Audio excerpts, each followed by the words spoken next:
your new book, Until the End of Time, is quite broad and ambitious in its scope. It's literally about the beginning to the end of the universe. So I was wondering if you could talk a little bit about the project of the book and what you were setting out to accomplish.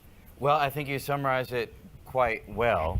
You know, my previous books all focused on particular areas of scientific insight, you know, trying to describe string theory or insights into the nature of space-time or the possibility of parallel universes. Those are the kinds of things I tackled in the past.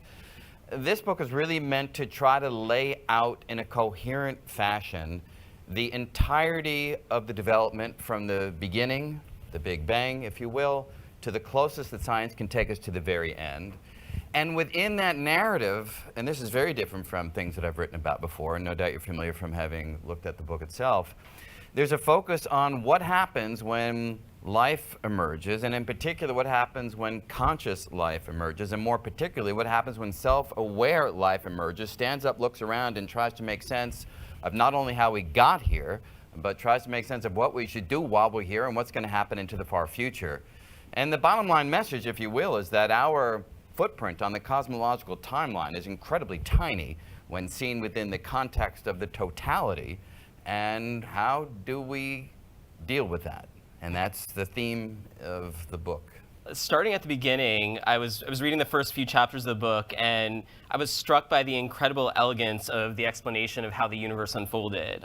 You know, just as you've described it, it can basically be boiled down to two natural forces: entropy and evolution. I was wondering if you could talk a bit more about that. Yeah, you know, when you have a project as big as trying to summarize from the beginning to the end, the natural thing is to find the overarching principles that allow you to organize a great many apparently seemingly distinct phenomenon, but to find them all fitting into some coherent pattern. And the two qualities that you describe are the two that I use to organize how things unfold. And I think many of these ideas are familiar certainly to this audience, but just to be complete, the second law of thermodynamics, as we teach our students, our physics students, describes how there's a tendency of the universe to go from states of order toward disorder, states of low toward high entropy. And indeed, we see that phenomenon playing out right along the cosmological timeline.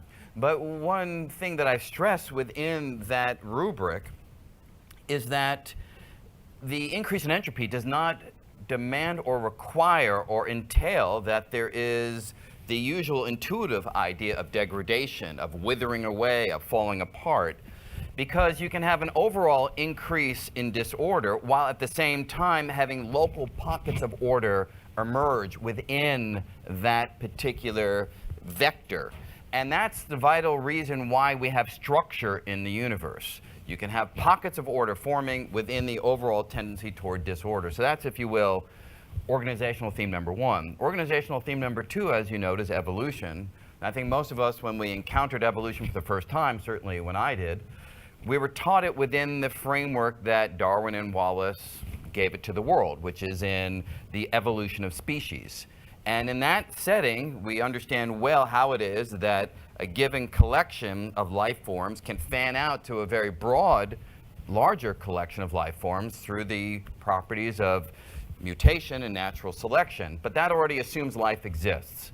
So what I describe in the book is a perspective on natural selection and evolution that has been developed in more recent times, where it can take place right at the level of atoms and molecules. So I describe a certain kind of chemical combat, not species combat, but chemical combat, in which molecules learn the trick of replication, and those molecules that replicate faster, more stable, more efficiently are the ones that will grab more of the natural resources in the environment, and therefore their molecular form will dominate the demographics. And then molecular mutations, where the copying mechanism is imperfect, can yield other molecules, which may be better or worse, but those who are better at replication will, of course, now dominate from that point forward. So in a sense, you have evolution is building up structure. Entropy at some level is assisting it when it's creating local pockets of order, but in the far future, as the narrative describes, ultimately works in tension with evolution, degrading structure as we head to the very far future. That tension was so fascinating to me because when you're thinking about it intuitively, you think of the two principles as being in somewhat of an opposition to each other, that entropy is just this progression towards disorder, like how are we evolving these complex structures of life. But it was really fascinating to think about it in terms of like, life is basically a side effect of the way that entropy unfolds with, being countered by gravitational forces, et cetera. Yeah, I mean, so there's 2 points in that question. The latter is that without the force of gravity, there'd be no structure at all. Mm-hmm. So in the Big Bang, particles, energy is all moving in an outward direction. And if it was simply the kind of entropy and second law of thermodynamics unfolding that we teach in a standard undergraduate course, where we, for instance, talk about molecules in a room. Those molecules in a room will simply spread out and fill the room. And if that was what was happening in the cosmos, the particles in the Big Bang would simply fill out and spread throughout the entirety of space. And there would be no structures that would exist. It's the force of gravity which radically changes that story. And of course, in an undergraduate course, we rarely talk about gravity when we're teaching thermodynamics and statistical mechanics. But gravity, of course, has the tendency to pull things together. And because of that, you can actually reach higher entropy states by not letting the particles simply fan out, but rather having some of them come together and yield structures like stars, in the process squeezing out the entropy potential within that matter by generating heat and light that travels outward. So you get a pocket of order and an overall increase of entropy in the environment. And we, in some sense, are just like stars. We are collections of particles that come together, allowing the entropy potential of matter to be increased by virtue of the fact that we take in raw material from the environment, we burn it up, we give off heat to the environment, we keep our entropy low by virtue of injecting entropy into the environment. So you're right, we're kind of a sideshow that the universe leverages to have matter reach its entropic potential. And talking about the emergence of life, you had this really great, succinct forward quote about the emergence of life. Life is physics orchestrated, yeah, which really stuck with me. So that's just 4 words. Can you, you've talked about this a little bit, can you elaborate a bit more? Yeah, we are special. Life is special in some ways, right? We can think, we can feel, we can react in various ways to the environment. But one of the beauties of thinking about life and consciousness within the cosmological unfolding is that we see deep continuities, right? Just as a star is a collection of particles that is fully governed by the ironclad laws of physics, we each are collections of particles that are fully governed by the ironclad laws of physics too. Now, our organization is more exquisite compared to the organization, say, in a tabletop or even in a star, and that allows us to realize behaviors that are unavailable to the table or to the star, and that certainly is welcome. That's a good thing. But the bottom line message is we are all bags of particles governed by the laws of physics. And this was a statement that I made on The Late Show with Stephen Colbert. It just sort of came out in a heated conversation, to which he responded, "Hey, that's a great pickup line." And it is, actually. You should try it out, guys. But that's what I mean by life is physics orchestrated. We are physics that is manifested in a highly coordinated manner. And that's really the only distinguishing characteristic of us compared to the inanimate objects in the world. So related to that, what I found fascinating also was given all the mysteries of the universe that we've already solved about how, Earth came to be, the solar system came to be, one of the biggest mysteries that seems like we're still working out is how a big bag of particles governed by the law of physics achieves consciousness and self-awareness like you were talking about earlier. Yeah. Do you have thoughts on how that study is going and what might be some of the answers to that question? Well, it's the big mystery that nobody has answered as yet. And, there are many theories that are out there. In the book, I describe those that I find the most compelling or the most radical, perhaps, as well. You know, the big question, the so-called hard problem of consciousness, as articulated by David Chalmers, is how could it be that a collection of mindless, thoughtless particles like electrons, quarks, and protons can somehow come together and in their aggregate turn on the lights? How can those particles moving inside a gloppy gray structure inside of our heads somehow create the sensations, the responses, the thoughts that you and I and everybody else have every moment of their lives? Where in the world does that come from if the ingredients themselves show no evidence of having any such qualities? Now, one answer to that question, in fact it comes from David Chalmers and others as well, is maybe the particles do have consciousness. You look at that, you're like, really? Are you going to really put forward an idea like that? And that's the extent to that some people are led to through beating on this problem and not being able to make any progress, or any progress that feels like it's heading in the direction that will answer the question. So could it be that electrons and quarks have some proto-conscious quality, and only by virtue of putting a lot of them together do you get sort of macroscopic consciousness, the thing that you and I can recognize happening inside of our heads? Now, I am not one who is moved by that perspective. I should say, if it were true, I think it would be thrilling. I'd love it to be the fact that we've long since missed that electrons are thoughtful entities. How spectacular would that be? But I don't see any reason to go to that extent. In fact, the model that I think is worth thinking about is the conversations that were happening in the 1800s about life, even in the early 1900s.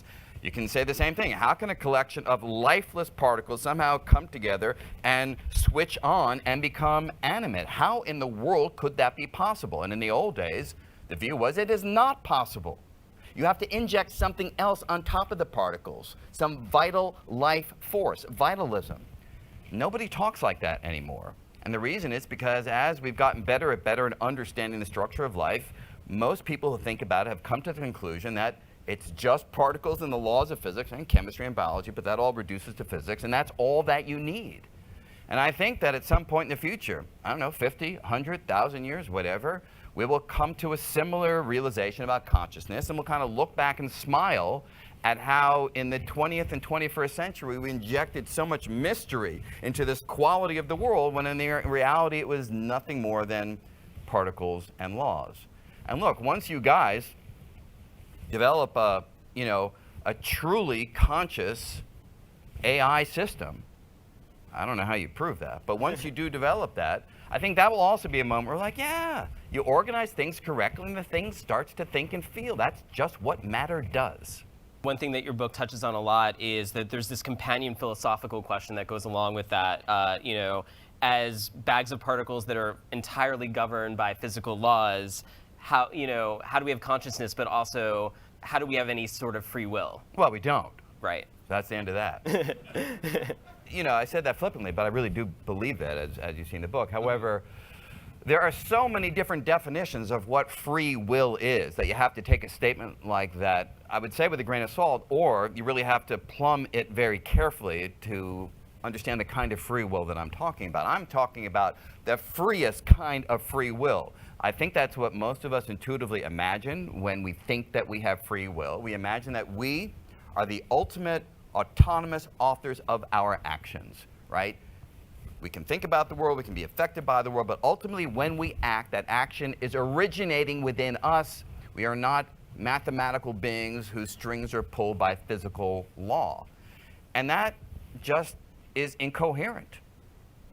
We are collections of particles fully governed by physical law, and every thought that we have, every action that we take is nothing but those particles playing out the dictates of the mathematical equations, the physical laws.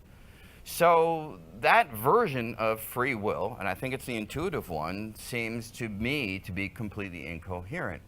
Now, what happens when philosophers and scientists think about these ideas, you can go in a variety of directions with that sort of realization. And the direction that I go is a long-standing and well-respected approach called compatibilism, which is basically finding a new kind of freedom that you argue, and as I argue in the book, is as valuable as the old version that isn't true, and in that way plays the role of a substitute for the thing that we lost when we recognize that that traditional free will is gone.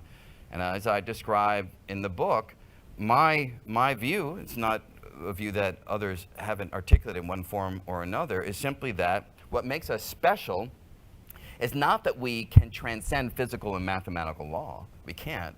But rather, because we are so ordered and so well choreographed, we can execute a spectacular range of behaviors that are unavailable to most objects in the world. And you know, I mean, right here, even sitting here right now, I just articulated a thought through a sentence.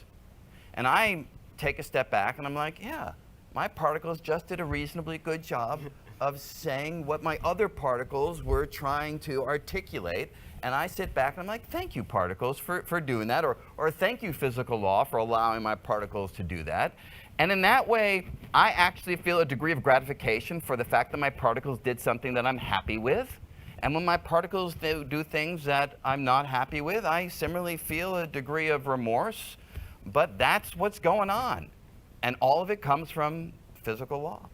What you touch on in the book as sort of a corollary to that is, like, it certainly feels like we have free will, and maybe that's what really matters, that we can have this conversation and it doesn't feel like I'm being ventriloquized to have this conversation. It feels like these are my actual thoughts. Yeah, no doubt there is some evolutionary advantage to these collections of particles having the sensation that they are in control of their actions.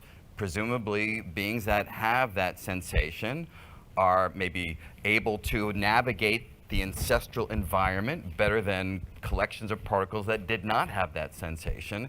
And so it's deeply ingrained in everything that we do and everything that we think. But you have to bear in mind that evolution did not equip us to understand the true nature of the world.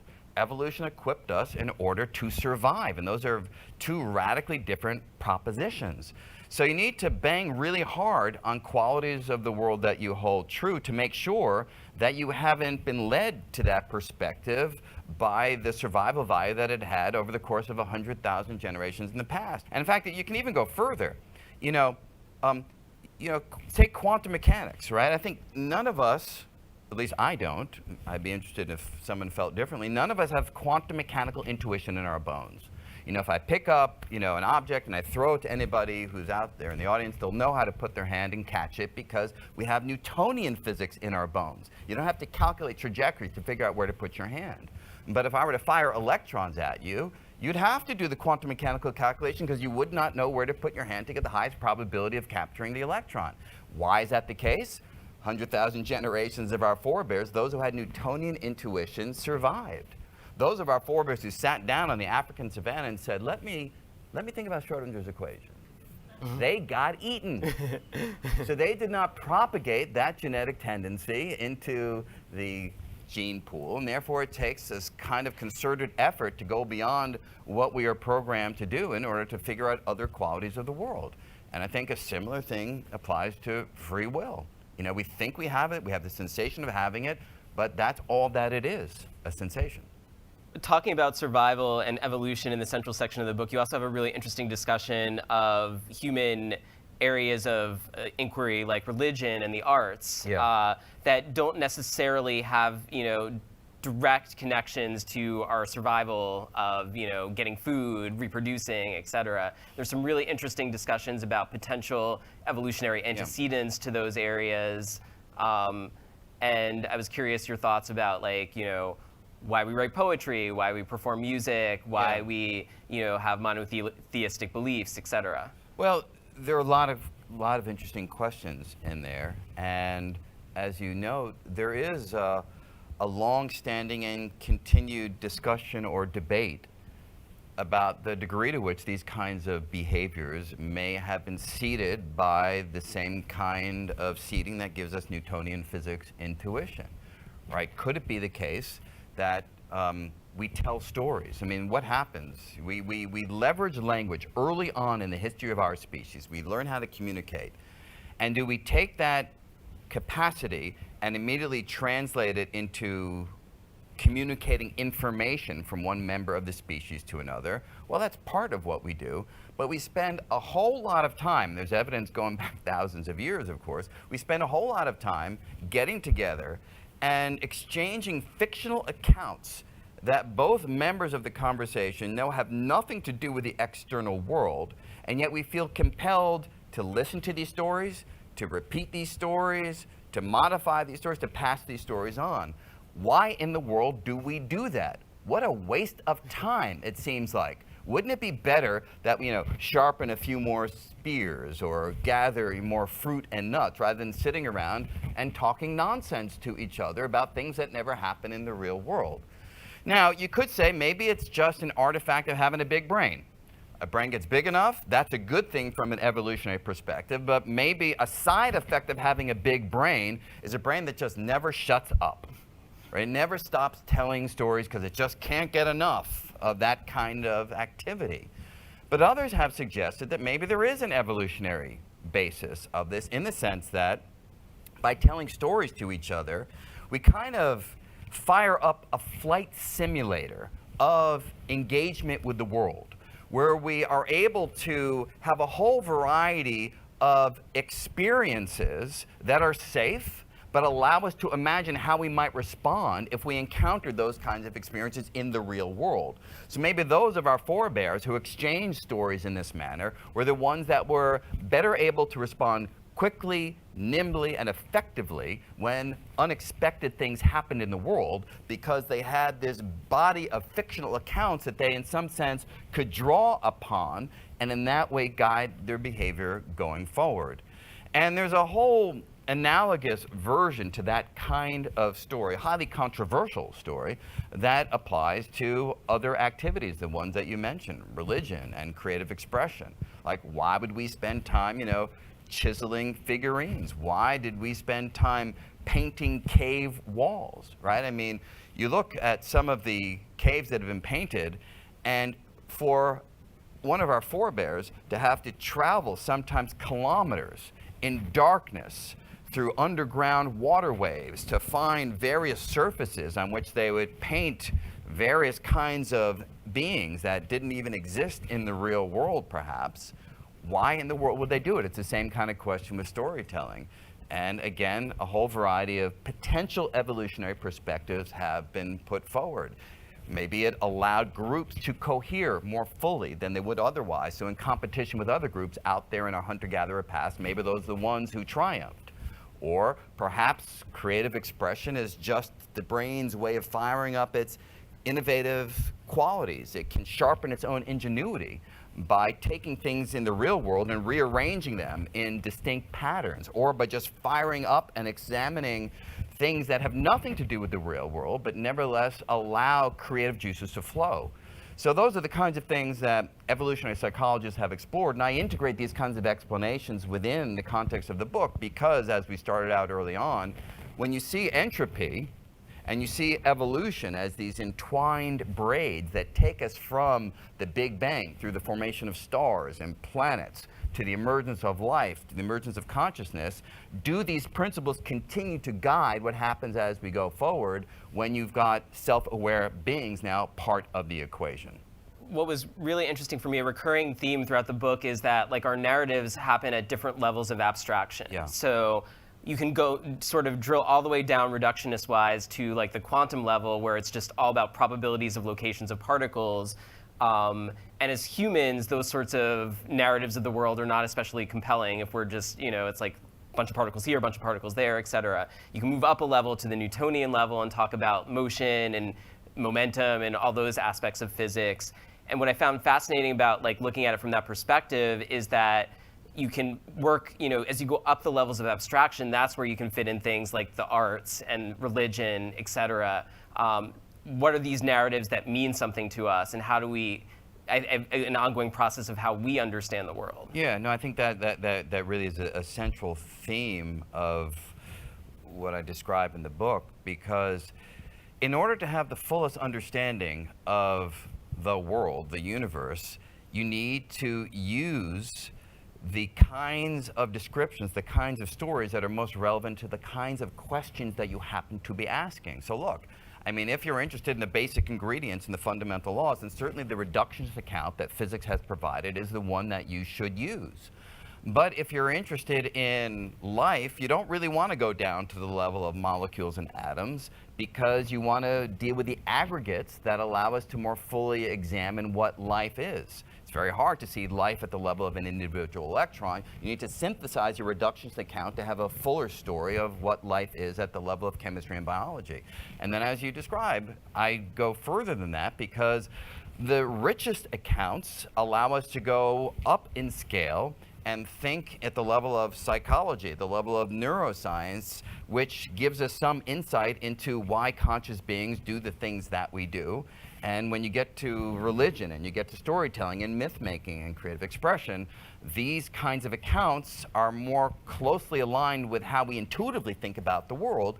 And it's really through this nested layering of the stories that you gain the most full tapestry of what it means to be human.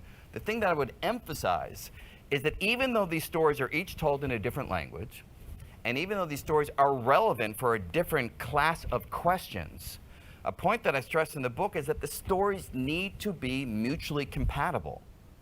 And oftentimes that doesn't have a great deal of purchase, but it does on certain kinds of questions, such as the free will question. So you can say, well, free will is just something that happens at the human level. You don't never need to talk about what's happening down at the reductionist level.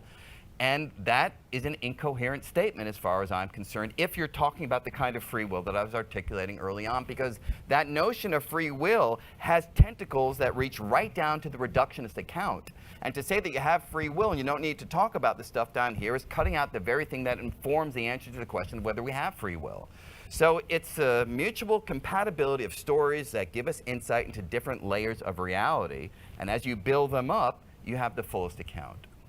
So, spoiler alert for those who haven't read the book yet, there's a bit of a downer in the end, as the book ends by narrating what the demise of the universe is going to look like. So could you give us some insights as to what it's going to look like when the world ends? Yeah, it's interesting that you describe it as a downer. And I understand where you're coming from. There's an article that just published in Time magazine today. I was reading it this morning, and it sort of starts off the first paragraph being how bleak it all is in the far future.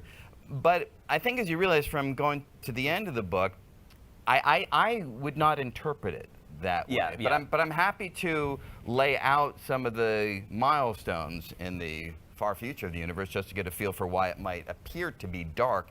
And the way I do that in the book is I make use of a metaphor that I think is useful for grasping the incredibly long timescales that you need to consider in order to really fill out that story. I imagine, and I ask you to imagine with me, that the Empire State Building is our metaphor. And each floor of the Empire State Building, imagine, represents a duration 10 times that of the previous floor. So I'm using a spatial metaphor to talk about time in the far future. And in this scheme, everything from the Big Bang until today extends from the ground floor to just above the 10th floor, 10 to the 10 years, 10 billion years since the Big Bang. And from here, we just go exponentially far into the future. I'll take you through a couple of the floors. By floor 11, we find that the sun will swell to over 200 times its current size, swallowing up the inner planets, possibly the Earth.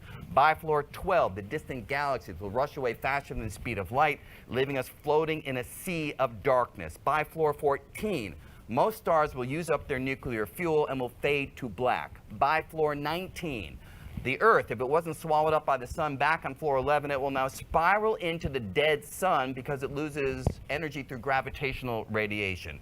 By floor 30, most stars and most galaxies will fall into the galaxy's central black hole. By floor 38, protons, the very heart of matter, will likely disintegrate, meaning that all complex matter by that point goes away. By floor 50, if there are any cogitating beings left in the world, which is hard to imagine as matter falls apart, but let's just for argument's sake imagine that there's some thinking being that still exists out there in the cosmos. That being will think its final thought by the 50th floor, because it will burn up in its own entropic waste generated by the very process of thought itself. between floor 68 and the peak, black holes, which will be the only things that are still hanging around in a bath of particles, they will evaporate through Hawking radiation, leaving us floating in an endless sea of particles wafting through an ever colder, ever larger universe. That's it. Now, that's where the bleakness, Yes, that's the downer part, yeah. no doubt comes from. But you know, here's a different way of thinking about it, which is there has been a tendency throughout human history to imagine that there is some external purpose, some external meaning, and all we need to do is go out and find it or carefully listen, and the universe will provide us with those sorts of answers. And this kind of, look, that could be true, but there's very little or no evidence for that. And this kind of a narrative from the beginning to the end, I think, makes it quite clear that there is no ultimate purpose, there is no ultimate meaning. We are the product of the purposeless, mindless laws of physics playing out from the Big Bang until today and on to the far future. But having said that, think about the fact that we are here by virtue of the fact that a whole collection of quantum processes stretching back to the Bang, a virtually infinite collection of quantum processes, each of which could have turned out that way instead of this, turned out in just the right way to allow us to exist, which means that against spectacular odds, we somehow are here. And it's not just that we're here, we are organized, as we discussed, in the right way, that through what I like to describe as a flitting burst of activity, we can create beauty, right? We can illuminate mystery. We can experience wonder. And to me, that gives a deep sense of gratification that really almost borders on reverence for the fact that we are here and can do these things. And in a world that is deeply distressing at times, incomprehensible in various ways, shocking in other ways, to me that kind of reverence injects something that is vital and valuable, and to me in the current environment, something that I think adds an incredibly deep layer of satisfaction in an otherwise distressing world. My favorite section of the book at the end was talking about all the wacky things that will happen as matter disintegrates, et cetera, just with quantum probabilities and the vast expanses of time. Like eventually, you know, weird things will happen. Maybe bobbleheads will materialize in deep space, et cetera. My favorite was the discussion of the Boltzmann brains. Yeah, Boltzmann brain is a very curious idea, and it is a relevant idea well beyond the peak of the Empire State Building. So you can say, you know, I sort of took you from today up to the 100th floor, if you will, of the Empire State Building, but is that truly it? And what you recognize is that the combination of virtually unlimited time together with the probabilistic nature of the quantum laws yields a very potent combination. Because the quantum mechanics says that something can happen even with an incredibly small probability. If you wait long enough, you're virtually assured that that unlikely event will at some point happen. And when it comes to the nature of thought, the most probable, although incredibly unlikely event that the universe allows to happen is that those particles that I mentioned that are floating through the void, every so often, a couple then can smash into each other and stick together, or through the energy of their collision, create a new particle. And every so often, a third particle can come in. Sometimes they'll fall apart, but sometimes it'll happen again. If you wait long enough, one of the processes that can happen is particles can just randomly come together to yield a brain. A brain that can be imprinted by virtue of the particle arrangement with the very thoughts that you or I currently possess. I mean, so imagine that my brain, which is just a collection of particles in a certain configuration, is reproduced in the far future out there in the void. Well, that brain floating out there perhaps would think that it's at Google having this conversation right now, but it's completely confused because it just came together through the random motion of particles. Now you have to wait a very long time for this to happen. You know, one of the estimates that I give in the book is, you know, the exponential Empire State Building took us up to 10 to the 100 years, a familiar number for everybody here. But the length of scales that you'd have to deal with for Boltzmann brains is 10 to the 10 to the 68, a double exponential. But if you've got unlimited time, who cares how long it's going to take? There's nobody sitting around saying, when is that brain going to form in the void? There's no other brain waiting for it to happen. So this is a curious idea. Physicists typically find it a very disturbing idea, not because it's weird, right? We're all happy with weird stuff. What's really disturbing about it is if you ask yourself, or if I ask you perhaps, like, where did your brain come from? I know it sounds kind of personal, but I don't mean it, and sort of not trying to intrude on your personal space, but I think most of us would give an account that would say, look, I was born, and my parents, they were born, and you'd sort of trail it all the way back, perhaps even go back to the Big Bang. And that's an interesting story. But here's the thing. The number of brains that can be created in that conventional manner is relatively small compared to the number of brains that can form in the void if you're waiting for an effectively infinite amount of time. So if you ask yourself, by sheer dint of probabilities, are you one of those brains that formed in that very rare process, which started at the Big Bang and yielded the brain in the manner that you've described, or is it more likely that you're one of those brains that's floating in the void? And since there's so many more of those compared to the conventional approach, the odds would suggest that it's more likely that you are a brain floating in the void who just told a very quaint and beautiful story about starting at the Big Bang and being born in the traditional human manner, but a story that's completely false. And the disturbing quality of that conclusion is, take my brain, imagine it's now actually formed in the void.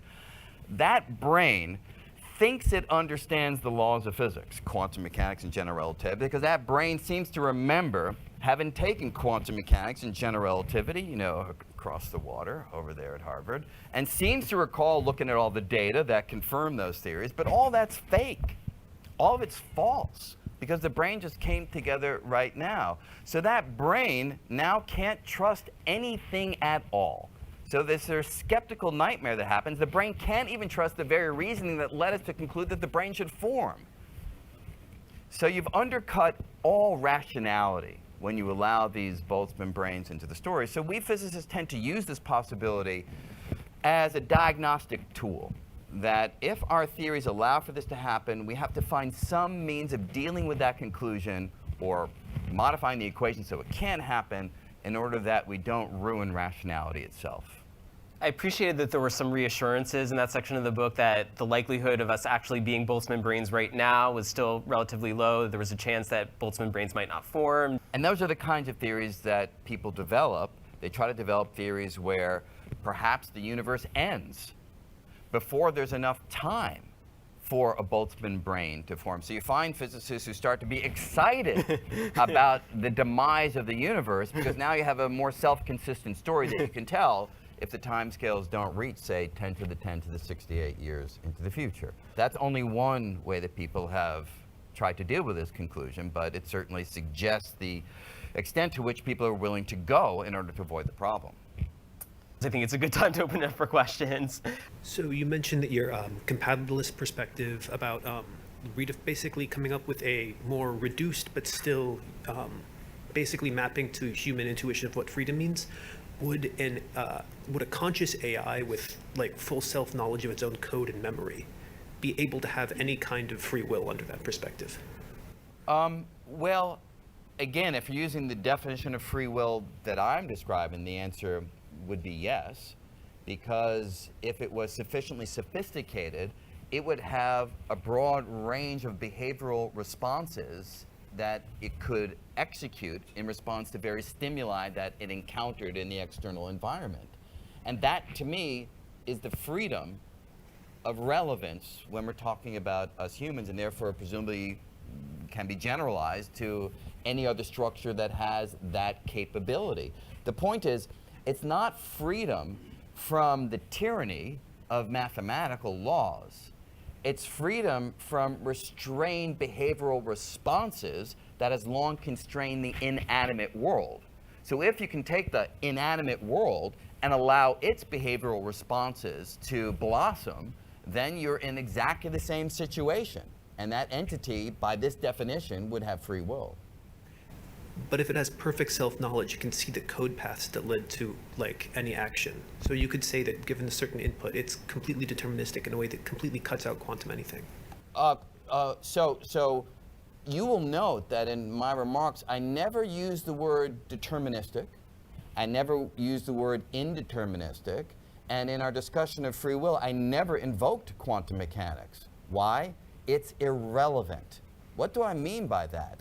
Well, often people say, in a classical world, then it's fully determined, and clearly there's no such thing as free will, right? You tell me the positions of the particles now, you tell me their velocities, and you just turn the Newtonian crank, and that will fully determine what happens in the future. Clearly, no room for a volitional being to intercede in that progression. Then people come along and say, but with quantum mechanics, all of a sudden there's a window opening, because now it's not fully determined, only the probabilities of one or another outcome are determined, and they try to slip free will in there. But let's think about it. If you have an indeterministic, probabilistic set of laws, then you have random outcomes governed by the measures of quantum probabilities. Is a random outcome somehow a place where you're going to put human freedom? I don't think so. When we have an intuition about free will, we're not imagining someone's flipping a coin back there and that's how our actions are being determined. And if that's what's going on, I don't feel any better than I do in the classical description of the world. So deterministic and indeterministic is a complete red herring. It is irrelevant to the conversation. What matters is the progression of the world governed by laws? Is there a lawful progression regardless of what those laws are? And if the answer to that question is yes, then the kind of free will that I was talking about at the outset does not exist. And so it doesn't matter the system. We are that AI system that you're talking about. That we happen to be flesh and blood, who cares? We're exactly the same situation. And if I could look internally and fully understand the workings of my brain, my code, it wouldn't change the conversation one single bit. Have you heard of mangled worlds? Angled? Mangled. Mangled. I don't think I have. It's a theory in quantum mechanics where basically when two like probabilities get sufficiently small, they like interfere with and destroy each other. And like, just this is one of the theories I was wondering if you'd heard about addressing why Boltzmann brains might not happen. I'm not familiar enough to give a coherent answer to that particular approach. But again, much as we were describing before, people have invoked a whole variety of different techniques to try to argue that the kinds of processes that would yield the Boltzmann brain will never be realized. None of them at the moment have sort of caught fire and convinced the community that this is no longer an issue that needs to be thought about. So it's very much an ongoing question. Jumping back a little bit to the discussion of where things like storytelling and art making came from, it seems like there's a tendency in these like discussions of where did these things come from to talk about them in terms of ors. Maybe humans tell stories because this, or maybe, are there any frameworks that you know of that take these ideas? Obviously, it might not be an or it might not be an exclusive or. Yeah. It might be an inclusive or. Are there any frameworks that talk about like looking at these things in conjunction, like whether the probabilities are higher, if telling stories gets you this and this and this? Right. You know, there are a variety of different voices that chime in on a question of that sort. Some have a very sort of adaptionist perspective, which basically says anybody who tries to invoke survival value to these kinds of behaviors is overstepping the bounds of evolutionary ideas and telling just so stories that try to give us some semblance of coherence for the behaviors that we see human beings engage in. And many of those folks would say that's a big mistake.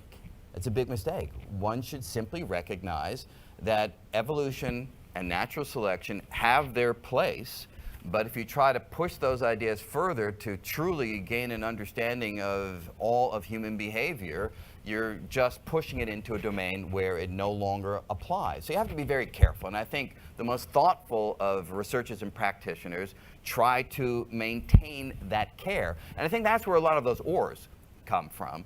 Because, look, it's pretty hard to do experiments, to, say, rerun the evolutionary unfolding, to really see why it was that individual X did Y or seeded that behavior into the gene pool. And so I think the best that you can do is to make arguments that seem convincing. And like one of the traditional arguments of this sort is, and the most familiar, I would say, it's often used as the gold standard, if you will. Why is it that we have a tendency to like sweet foods and fat foods? Answer: those of our forebears in the ancient environment who stocked up on fruits and nuts were the ones that could survive when times turned lean, and therefore that predilection for those kinds of foodstuffs was seeded into the future gene pool. So we go and we have Haagen-Dazs or we have whatever, you know, and it's no longer viewed as a health promoter, but the link to our evolutionary past seems quite convincing. To make that same kind of argument about religious affiliation, the telling of stories, creative expression is much, much harder. So for instance, you know, Steve Pinker, you know, one of the world's leading thinkers in this kind of domain, his view is that music making and most art making, he does not consider to have an evolutionary basis. In fact, he famously calls them kind of cheesecakes of the mind, right? You know, they're foodstuffs of no value that leverage, or parasites, if you will, on ancient qualities that did have adaptive value. If we were sonically attuned in the ancient environment, then we'd understand our environment better, right? If you could hear a footstep, or if you could hear some lion or leopard, you know, if you were really attuned sonically to the world, then presumably you had some survival value associated with that. And he views music as something that leaps beyond the adaptive value of that sonic sensitivity to kind of just push our pleasure buttons in a way that has no adaptive value whatsoever, just like eating cheesecake has no adaptive value in the modern world. And there are some who agree with that, some who don't. I, however, find it quite convincing to think about the role of these activities in developing and sparking and nurturing the innovation, that the ingenuity that allowed us to create the things that allow us to be in this room right here. So I'm not particularly convinced by his perspective, although I totally get it, and that's where, again, one of these big ors comes from. So in the end of the day, one thinks carefully about these arguments and comes to some intuitive understanding of which way of thinking about the world seems to be most convincing. And it's very hard to nail it down. I mean, you know, I come from a world where you make your case by calculating, say, the electron's magnetic moment to 10 decimal places, then you compare it decimal by decimal to the observations. That world is not one that's easily extended to the kinds of questions that we're talking about now. We have an online question as well. How much do we know about what our primitive ancestors, say 100,000 years ago, thought about the meaning of existence? And when did we start thinking that way? Yeah, so it's sort of a similar version of the question that we just had, which is not much, right? I mean, you know, all of recorded history, you know, it goes back, you know, whatever, 5,000, 6,000 years, right? And, you know, in the beautiful way of thinking about the past, the cosmic calendar that Carl Sagan introduced, where you imagine that all of cosmic history from the Bang until today is in a single calendar year, right? The Big Bang happening on January 1st. You ask yourself, when did modern humans appear? Well, we appeared at 11:40 p.m. on New Year's Eve, right? And you ask yourself, where did recorded history start? Well, that happened at 10 seconds to midnight. So if you want to go further back, it's very hard. And therefore, you're led to speculate, or you're led to try to imagine a pre-recorded history that naturally, seamlessly melds into the history that we know about. You say things like, look, if we as a species, or some of the members of our species, wrote the Epic of Gilgamesh, you know, from 3500 BC, Well, if in those early days we were spending time, chiseling into cuneiform tablets some story about a demigod who was out there trying to find immortality, you have to imagine that we were also telling stories way before that, even though they were in an oral tradition that wasn't recorded. And does that seem reasonable? It seems reasonable to me. It's hard for me to imagine that, we've started to chisel. Okay, now the first story. We've never had practice telling stories before. So that's the kind of reasoning that you use, but it's very hard to give the kind of convincing explanation that we're familiar with, like I was saying, from, say, fundamental physics. I noticed the title of your book is Until the End of Time, and I'm wondering, since entropy basically contributes to the direction of time, do we reach a state of maximal entropy where particles just don't interact with each other, and does time cease, or does it fluctuate back and forwards then? Yeah, so it's a great question, and one has to really bear in mind that the second law of thermodynamics, this increase of entropy, is not a law in the conventional sense of the law. What do I mean by that? What I mean is the second law of thermodynamics should really be called the second tendency of thermodynamics, the second overwhelming likelihood of thermodynamics, because it's a probabilistic statement that says it's overwhelmingly likely that if particles are seeded out to the world, they will evolve in a manner that increases their entropy.